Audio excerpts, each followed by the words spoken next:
SDOP Khajuraho और Bamitha police ने बागेश्वर धाम के होटलों और होम स्टे का निरीक्षण किया। प्रबंधकों को कर्मचारियों के रजिस्टर का रखरखाव और सत्यापन करने के निर्देश दिए गए। श्री कृष्णा गुरु कृपा सात्विक और इंसिग्निया होटलों की जांच की गई। कर्मचारियों का सत्यापन न होने पर सत्यापन कराने के निर्देश दिए गए और प्रतिदिन श्रद्धालुओं की संख्या की जानकारी चौकी में जमा करने को कहा गया। सीसीटीवी कैमरों को चालू रखने और बेहतर दृश्यता के लिए उच्च गुणवत्ता वाले कैमरे लगाने पर जोर दिया गया।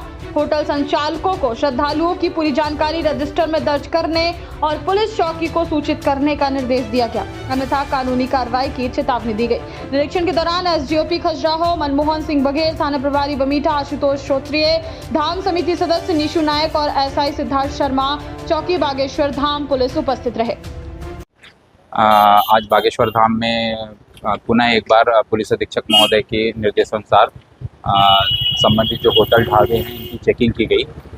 चेकिंग में जो कुछ कमियां पाई गई हैं, जो कि आधार कार्ड ना लेना और फिर कुछ लोगों के द्वारा कुछ कमरे जो हैं बिना नाम के अलॉट कर दिए जाना, कुछ नंबरों में नंबरिंग गलत होना, ये सब सारी चीज़ें पाई गई है, जिनमें उनके जो होटल के जो ऑनर्स हैं उनको नोटिस भी इशू किया गया है और उनको संबंधित व्यक्तियों को हिदायत दी गई है कि जो कैमरेज़ हैं, कैमरों की जो क्वालिटी है वो अच्छी नहीं है, तो उसके संबंध में उनको बताया है कि अच्छी क्वालिटी के कैमरे लगाए जाएं और जिनका कि बाहर भी फोकस ज़्यादा रहे और रात्रि के लिए नाइट विजन के कैमरे रखने के लिए भी उनको हिदायत दी गई है और समझाइश दी गई है कि जितने कैमरे लगाए जाएं उसमें जो कैपेसिटी हो, जो डाटा संरक्षित करने की, कम से कम उसमें 1 माह से 2 माह की कैपेसिटी का डीवीआर वगैरह लगाने की उनको हिदायत दी गई है।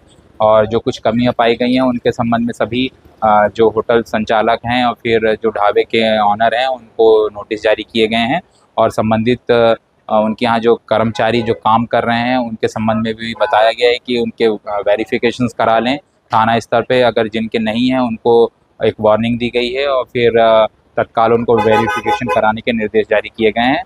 और 2 दिवस या 3 दिवस के बाद फिर से रैंडम से एक ड्राइव जो कि पुलिस अधीक्षक महोदय के निर्देशानुसार लगातार इसमें चलती रहेगी और जो भी कमियां पाई जाएगी उसको दूर की जाएगी। अगर पुनः ऐसा पाया जाता है कि अगर वेरिफिकेशन आगामी दिवस में के बाद भी अगर ये नहीं कराते हैं तो निसंदेह उसमें जो भी वैधानिक कार्रवाई होती है थाना स्तर पर वो सुनिश्चित की जाएगी। खबरों की दुनिया से लेकर संघर्षों की कहानी तक, क्षेत्रीय खबर और संस्कृति के संग बुंदेली माटी से बना एक अंग। बुंदेलखंड 24/7, स्वतंत्र बुंदेलखंड, सफल बुंदेलखंड।